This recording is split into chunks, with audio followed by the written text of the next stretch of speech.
Is heat or ice better after a total knee replacement surgery? The information contained in this video is intended to be used for educational purposes only and in no way represents medical treatment or advice for your specific condition. Any injury sustained while performing these exercises is solely the responsibility of the individual performing these exercises. Next Level Physiotherapy and its partners disclaim any and all liability from injuries sustained from performing the exercises demonstrated in this video. As always, it is best to consult personally with your medical healthcare provider for a personalized treatment plan to address your specific issues.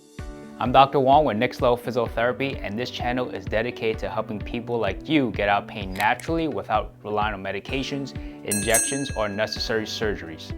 We all know that heat or ice can help you with decreasing pain and injuries. However, sometimes it's hard to decide which one is best for you.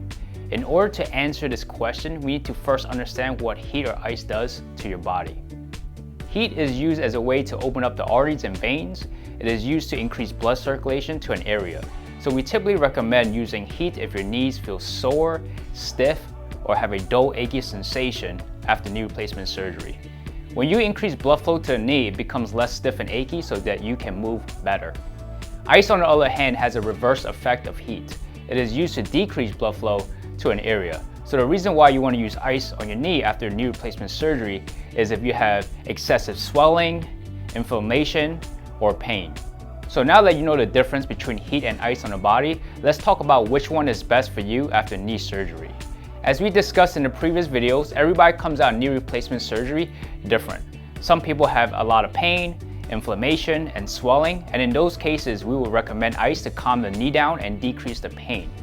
If you're currently doing rehab exercises with your physiotherapist, this can also increase soreness in that surgical knee and build up lactic acid. For those cases, we also recommend ice to calm the pain down. For those of you who don't have excessive swelling around the knee, but feel stiff and achy after sitting for a prolonged period of time, I would recommend you use heat to relax the muscle, get more blood flow to the area so you can move better. No matter if you choose to use heat or ice after knee surgery, I recommend using it for 20 minutes on and 20 minutes off. Use either heat or ice to help you move better. Because after knee replacement surgery, the more you move, the stronger your knee becomes, and the faster you'll be able to get back to doing all the things that you love to do. If you have any questions, please comment below and we will get back to you as soon as possible. Also, if you found this video helpful, please consider subscribing so you don't miss out on our weekly videos. As always, move better, age stronger, and I'll see you on the other side.